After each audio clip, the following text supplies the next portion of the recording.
Oi gente, tudo bem com vocês? Eu sou Letícia Lee e sejam bem-vindos a mais um vídeo aqui do canal Crimes Verdadeiros.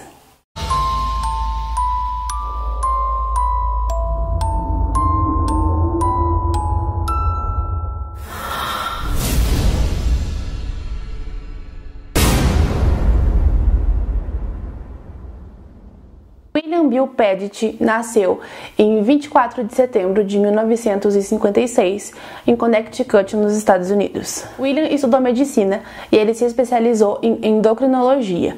Mais tarde, ele foi um endocrinologista muito renomado, um dos melhores e mais conhecidos médicos dos Estados Unidos. No seu terceiro ano de faculdade, em 1985, William conheceu Jennifer Hawke e ela era uma enfermeira de oncologia num hospital infantil, onde ele fazia estágio, então eles acabaram se conhecendo, eles começaram a se aproximar e rapidamente eles começaram um namoro e também já se casaram ainda em 1985.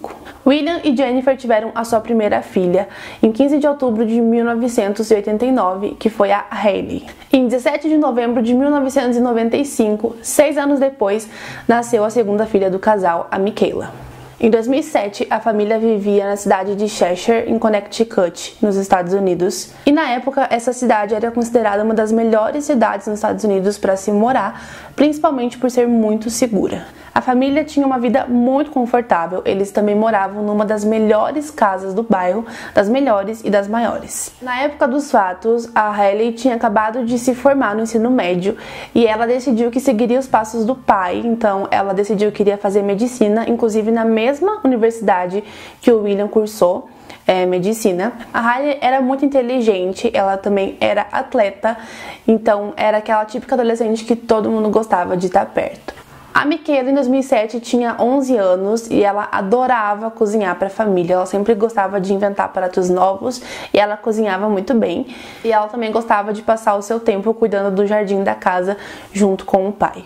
No final da tarde do dia 22 de julho de 2007, a Jennifer foi até o mercado com a Michaela para comprar ingredientes para fazer o jantar. Era um domingo e naquele dia a Hailey tinha ido até a praia com alguns amigos. O William tinha ido jogar golfe com o pai e à noite eles ficariam juntos, né? Eles iriam jantar juntos com o jantar que a Michaela iria fazer. Era algo muito comum ela cozinhar para a família, já que, como eu disse, era algo que ela gostava. Só que quando as duas estavam no mercado, a mãe e filha, elas chamaram a atenção de um cara. Esse cara era Joshua Komisarjevski. Joshua nasceu em 10 de agosto de 1980 e ele era filho de uma adolescente de 16 anos e de um mecânico recém-saído da adolescência. Ele foi entregue para adoção assim que ele nasceu e com 2 semanas de vida ele foi adotado por um casal cristão que se chamavam Bento, 16, e Judy. Como eu disse, os pais adotivos do Joshua eram cristãos e na tentativa de passar esse valor cristãos pro Joshua, eles tiraram ele da escola, então resolveram educar ele em casa. Mas eles contam que o Joshua sempre apresentou muitos sinais de depressão.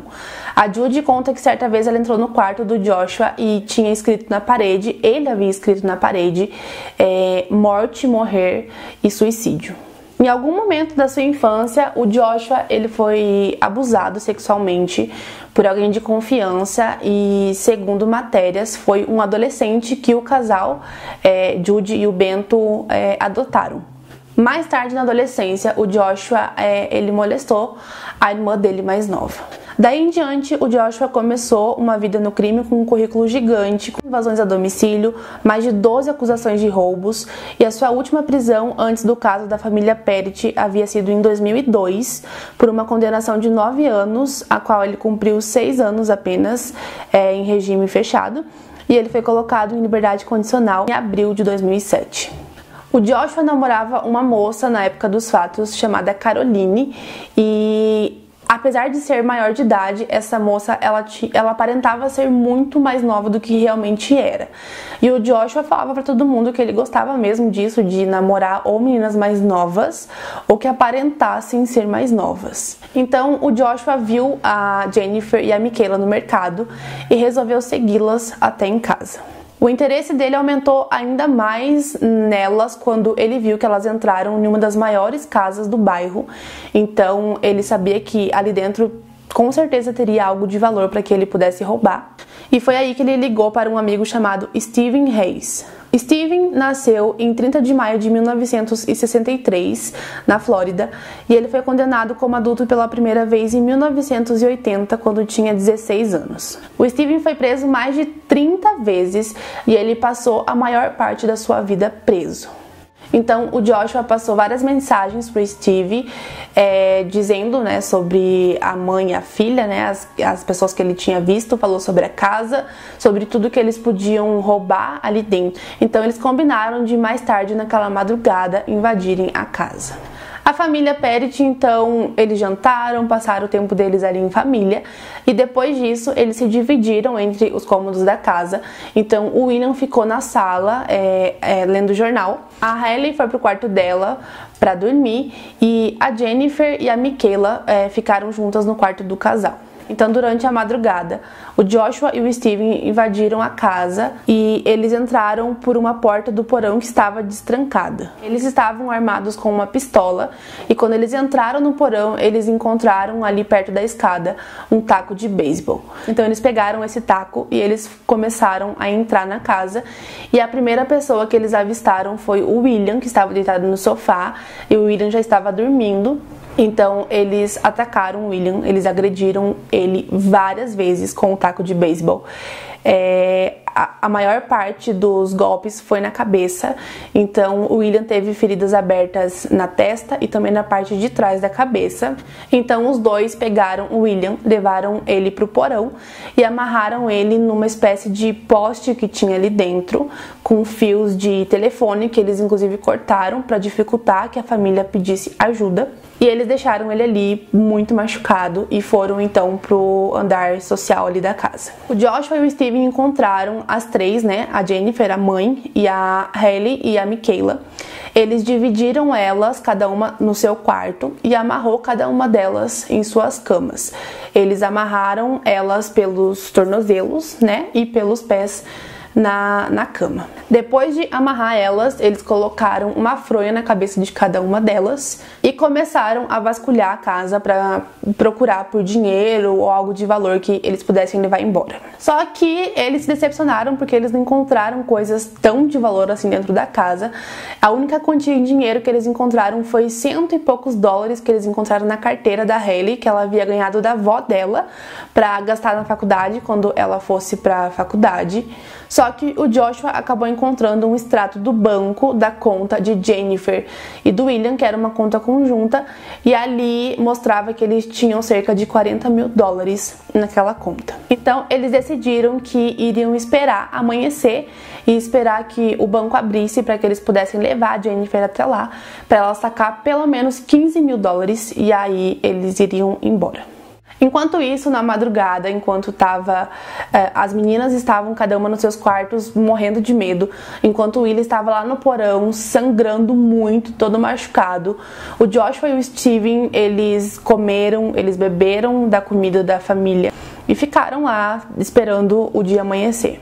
Por volta das 7 horas da manhã, o Steven foi até um posto de combustível e ele encheu 2 galões que ele havia levado da casa dos Pedis.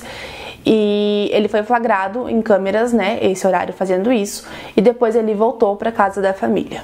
Às 9 horas em ponto, o Steven pegou a Jennifer e levou ela até o banco, enquanto o Joshua ficou na casa com o restante da família. Chegando lá no banco, ele disse pra ela que se ela tentasse qualquer coisa, qualquer gracinha, bastava uma ligação e as filhas dela estariam mortas. Então ela foi até o caixa e ela pediu para que a caixa liberasse os $15 mil para ela. Ela disse que as filhas dela estavam numa situação muito, muito complicada. Ela tentou explicar que tinham pessoas fazendo as filhas delas de reféns na casa. Então a Caixa chamou a gerente do banco, que logo que chegou e viu o rosto, né, da Jennifer, percebeu que realmente se tratava de algo muito sério. Então ela falou para a menina da Caixa pegar o dinheiro e dividir em 3 envelopes com $5 mil cada um e entregou esse dinheiro para Jennifer. A gerente do banco ligou para a polícia, obviamente, mas o Steven pegou a Jennifer e voltou para casa.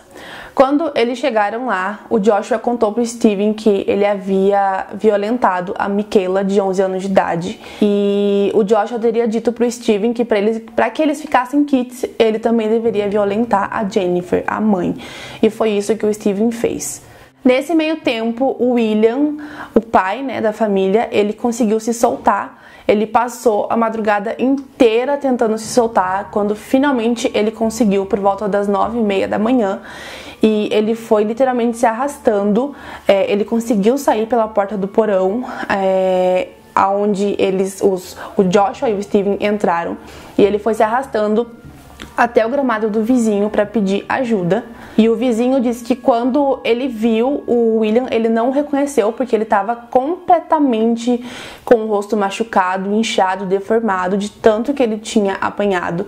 E a essa altura a polícia já estava lá. A polícia havia sido avisada pela gerente do banco. A gerente do banco ligou para a polícia às 9h21 e às 9h51 o oficial encontrou o William no gramado do vizinho. A princípio, o oficial apontou a arma para o William, achando que ele pudesse ser um dos invasores, mas antes de desmaiar, o William disse que as meninas ainda estavam na casa. Foi nesse momento que o policial e o vizinho viram que a casa começou a pegar fogo. Então, o que aconteceu? Enquanto o Steven estava violentando a Jennifer, o Joshua pela janela viu que o William havia conseguido escapar.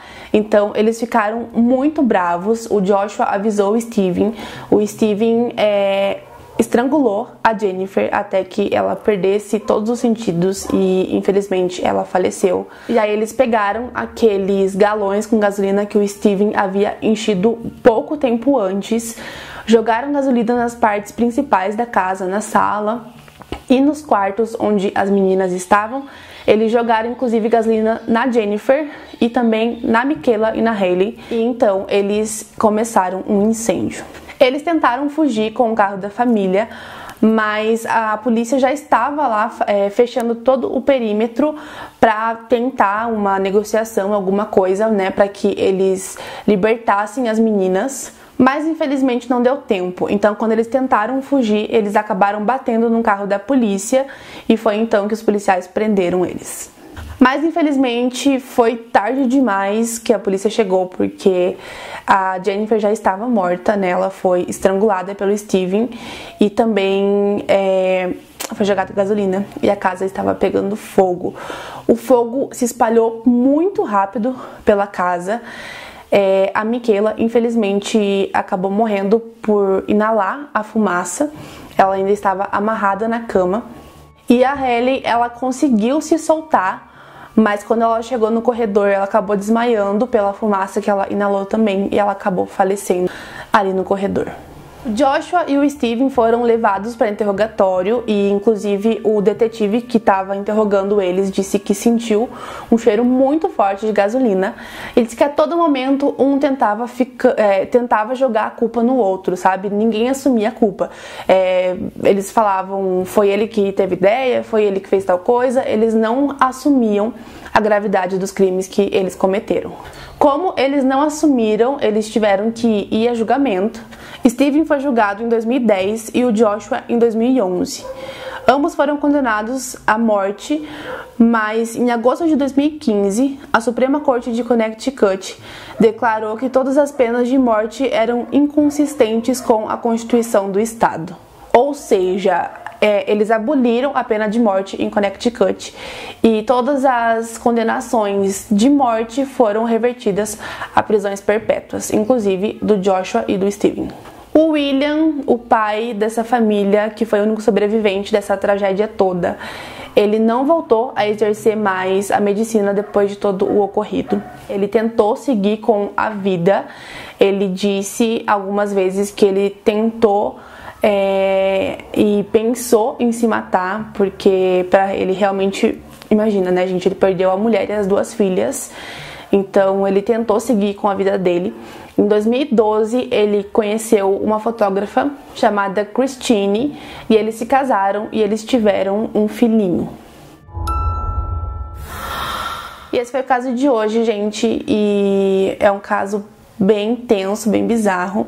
Quando eu vi ele, eu falei, eu tenho que levar esse caso pro canal, mas quanto mais eu pesquisava sobre ele, mais triste eu ia ficando, sabe? Porque é realmente triste, sabe? As pessoas acharem que tem o direito de tirar a vida de outras pessoas e acabarem assim com uma família, né? É complicado mesmo. Mas esse foi o caso de hoje, eu espero que vocês tenham gostado do vídeo. Se vocês gostaram, deixa um like aqui pra mim, tá bom? Se inscreve no canal se você ainda não for inscrito. Ativa o sininho também, porque nós temos vídeos agora toda quarta e toda sexta-feira. Então não deixe de ativar o sininho pra você não perder os próximos vídeos. Me segue no Instagram, eu vou deixar aqui pra vocês. E nós nos vemos sexta-feira no próximo vídeo, tá bom? Até lá, tchau!